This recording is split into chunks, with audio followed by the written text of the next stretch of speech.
Holy hot diggity damn! I got to play a few hours of The Division's beta when it was live, a little bit on Sunday leading into almost all of Monday, and you can bet your asses I'm here to tell you about it. I want to start by saying that I still have my reservations about the game, but I'm pretty damn surprised by the amount of fun I had with it and how much time I actually ended up spending roaming around between normal post-apoc New York and the PvP-centric dark zone present within the game. For those unaware, Tom Clancy's The Division is a third-person shooter MMO hybridization from Ubisoft, a company that's had a bit of a hard time earning the trust of game enthusiasts as of late. Set in a scaled-down recreation of New York City shortly after some kind of viral outbreak on Black Friday, The Division tosses you into the boots of an agent of the eponymous Division. In the beta, we only had some small story given to us, and we were essentially told, "You're a gun-wielding Batman of sorts. Go make people's days less shitty and help us improve this post office." Right off the bat, I'm impressed with the small snippet of story that we got. The character that the player hears words from is actually solidly characterized by her actions, the way she speaks and carries herself, and the way she never once addresses the fact that she was probably shot in the face. She's strong and commands a lot of respect purely by being on screen.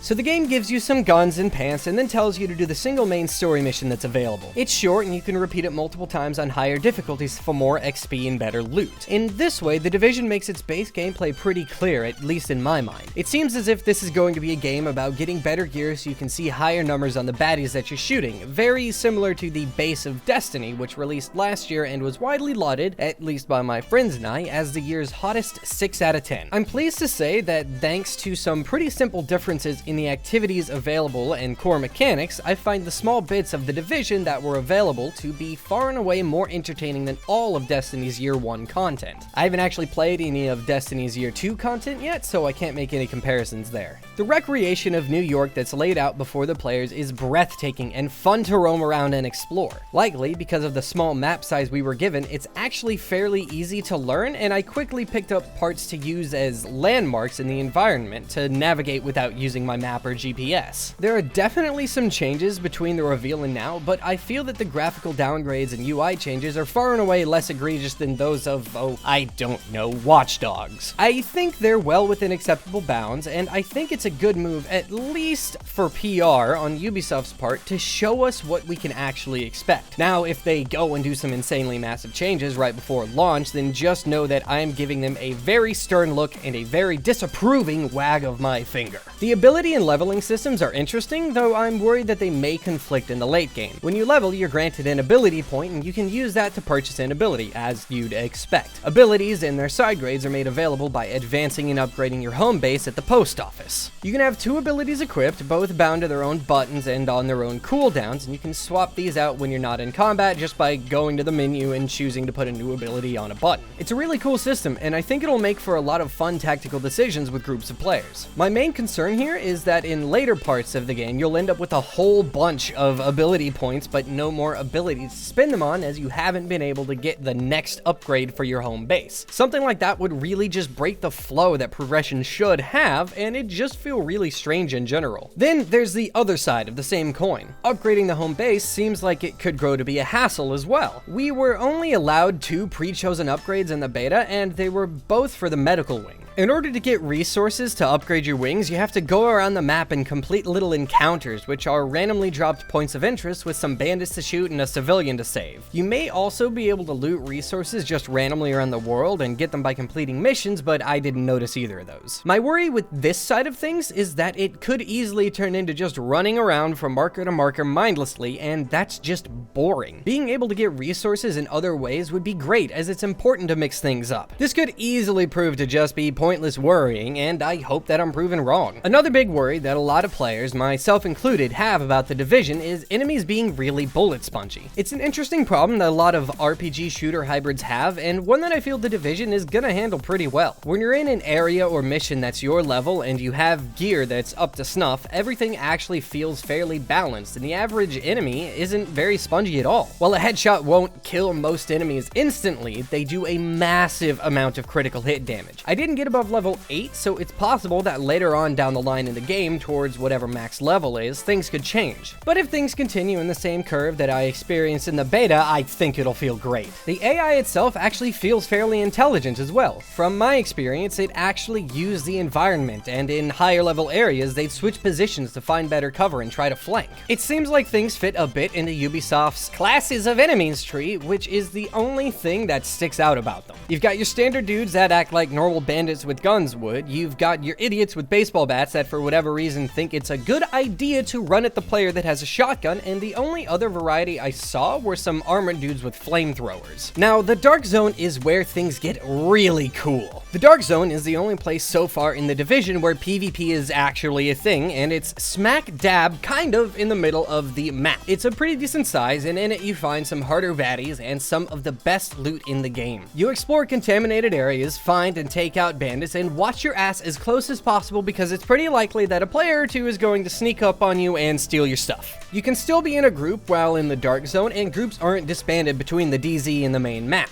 Grouping allows for voice and text communication from anywhere in the map and prevents accidental friendly fire from happening. A cool little touch to this is that your voice chat is still audible to players that are around you, so you're not just talking in secret, and you still need to be careful when planning or trying to sneak around. In pretty much any multiplayer survival game with PvP, a big risk that players have is getting ganked and having all of their loot stolen, getting set right back to zero. I was worried that this would be the case in the Division, but I'm really happy to say that it simply isn't. Not only does the Dark Zone have its own form of currency, but only things that you don't actually own yet can be taken from you. So your DZ cache and any contaminated loot that you haven't extracted yet are the only things actually at risk while you're in there. This is such a great decision because it means that you'll never get set all the way back to zero. If you own something, you own it until you get rid of it yourself. This makes the open PvP area significantly less frightening and less of a risk to all players, meaning it'll be more populated. It also made me much less reserved about being a bit of a sneaky asshole, and I am not at all ashamed to admit that I totally snuck up on a dude and stole his loot right as he was extracting it. It was a really awesome jacket.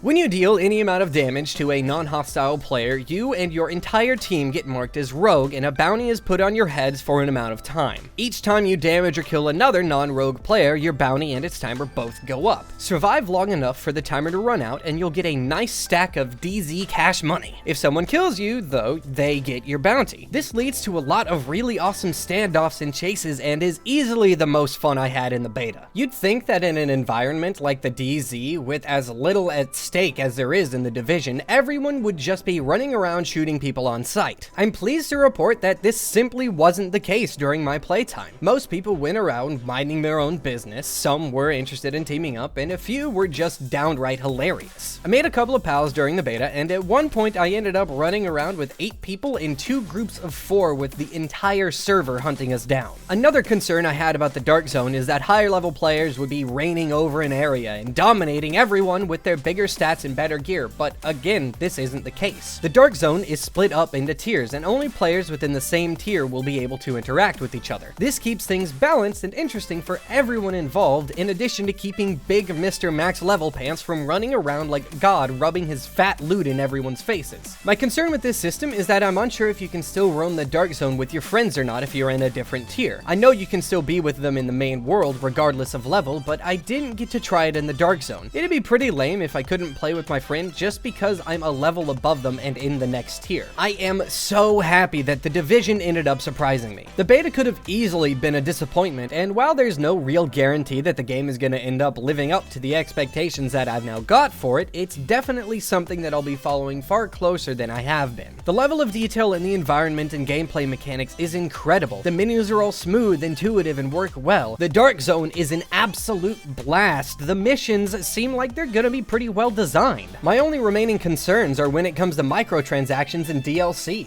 It'd be very, very easy to screw this game up and kill it with any kind of poorly executed plan on either, and it's something that I sincerely hope doesn't happen. Don't let me down again, Ubisoft. You've got something good so far, let's see it come to fruition. That's it for this video, I hope you enjoyed. If you did, please remember to leave a like and subscribe for more videos like this. Feel free to leave a comment with your thoughts down below, or to shoot me a tweet tweet on the Twitters or to drop me an email at fork4h@gmail.com. I'll see you next time. Bye!